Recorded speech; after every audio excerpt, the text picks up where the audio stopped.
Hi there. In this video, I'm going to show you how to extract properties from your Speckle models and work with them inside Power BI. And by the end of this video, we will create this dashboard. We have some information about the loaded model, like the count of rooms, the sum of area, the names, the numbers, the occupants, and the level properties of these rooms. In this demo, I have used a Revit model, but the methods and functions I'm about to show you applies to any application or file format Speckle supports. So you can use them in IFC models, ArchiCAD, Tekla, ETABS, Rhino, SketchUp, etc. So without further ado, let's go ahead and create a new blank report. I'll start by loading our model. Let's switch to the web app and copy the model URL. Now let's go back to Power BI and load our model. Let's paste the model URL here and select OK. And our model is now inside Power BI, but we're going to do some transformations. So let's go ahead and select Transform Data from this dialog, and this will open Power Query Editor. Here we can see all of our model with all of its rows and the columns. There are 4 columns in the loaded data: Object IDs, Speckle type, Version Object ID, and Data. But this data column is actually where all the information about the objects are stored. Each row in this table corresponds to an element from our model. So if I select one of the records, I can actually see the information about this object. Since I published a room model, I see the properties of my room element, like its name, its level, its category, and its properties. And this properties key here is what we're going to interact with. At the top level, we have some properties, but those are there for easy access. The actual properties from Revit are stored under the properties key. If you are interacting with an IFC model, this would correspond to IFC properties. If you are using a Rhino model, ArchiCAD model, ETABS model, it would correspond to the host apps properties. So let's go ahead and add a new column to our table and extract the properties. I'll go ahead and add a new column to our table. And the name of this column will be properties. So I'll go ahead and name it as such. And the formula we're going to use is our helper function. We have created this helper function to make it easier for you to interact with the properties from different host applications like Revit, Rhino, AutoCAD, etc. Because properties can be complex objects, like they can contain maybe units or the internal API name for that property, and you may not necessarily be interested in those. So you can use our helper function. And to access it, simply type in speckle dot objects. From objects, we want to get their properties. And this function expects a record object. In this case, that corresponds to the data column. So I'll simply type in data here and close our parentheses. And let's go ahead and select OK. And now we have a new column for the properties. If I select one of them, I can see simple key value pairs being available here.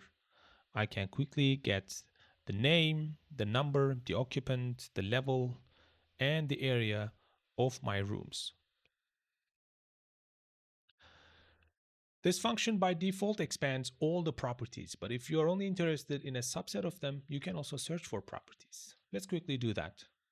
I'll go back to the previous dialog and simply add a comma after the square brackets. And here we can see that this function also accepts keys to filter. And this is a list, so I'll put curly braces here. And inside that, we just need to type in the name of the properties we're interested in, like name and number. I'll go ahead and select OK. And now if I select one of the records, I would only get the name and the number. So in this demo, I will extract the name of the rooms, their numbers, their levels, their areas, and their occupant properties. So I'll update my function for that. Let's go ahead and quickly do that. Here it is. I added level, occupant, and area, and I'll go ahead and select OK. So now all of my records contain these fields. Before we go ahead, let me also rename this step. So I'll go ahead.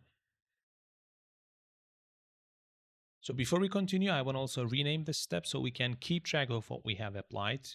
So I'll just go ahead and rename and say edit properties.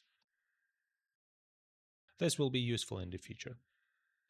So now we have extracted the fields that we're interested in. Let's add them to our table so we can access them in our report. And to do that, you have two options. You can either use the built-in Power BI methods by expanding this column and selecting OK, but this hard-coded the fields to extract. So if you were to go back and add more fields, it wouldn't dynamically expand.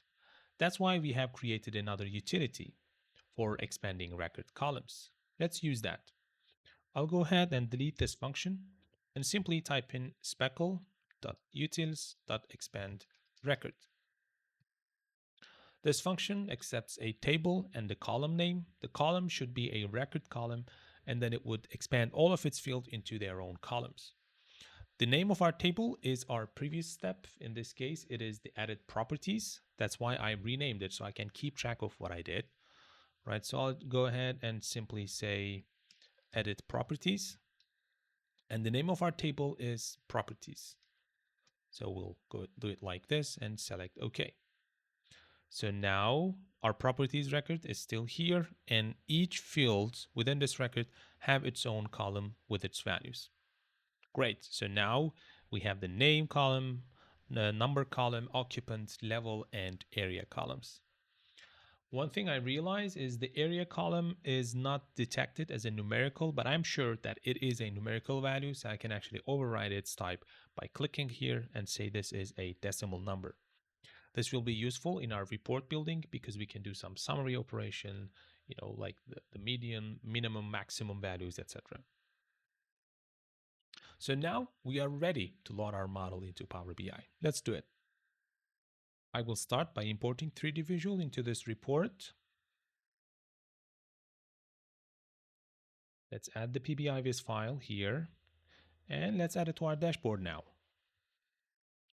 So let's start by visualizing our model in 3D. I'll go ahead and drag and drop the version object ID column and object ID columns here. So we now have our model in 3D. Nice. Let's add the columns we extracted as tooltips. So once I select a room in 3D Viewer, I would see its name, number, level, etc. So I'll go ahead and drag the name column to the tooltip input. I'll do the same for the rest. Number, level, document, and area. So I just edit them. Now when I select something here, I would see its name, its number, and its area as well. Look at that. It's fancy, isn't it? So now let's add the rest of our model, starting with the number of rooms. And to have the number of rooms from my model, I will use the object IDs column. I'll go ahead and start by adding a new cart, and let's make this slightly smaller. And as I said, I will use the object IDs column for the number of rooms. It just shows a random text, but this is not what we're interested in. We just need to change this from this drop-down menu to count of rooms. So we have 54 rooms in this model. I will also rename this. So I'll just go ahead and rename this to count of rooms. Right, let's continue with the total area in this model. I'll go ahead and drag and drop the area here, and we can immediately see the sum of area in this model. This is the total area of rooms.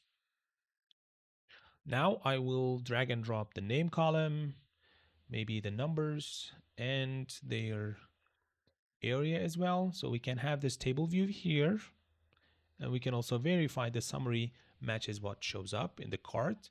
And for each model, we can see that their areas as well. Now I'll add some other visuals like maybe a tree map. And inside this tree map, I will show the total areas by levels. So our category will be level and the values will be area.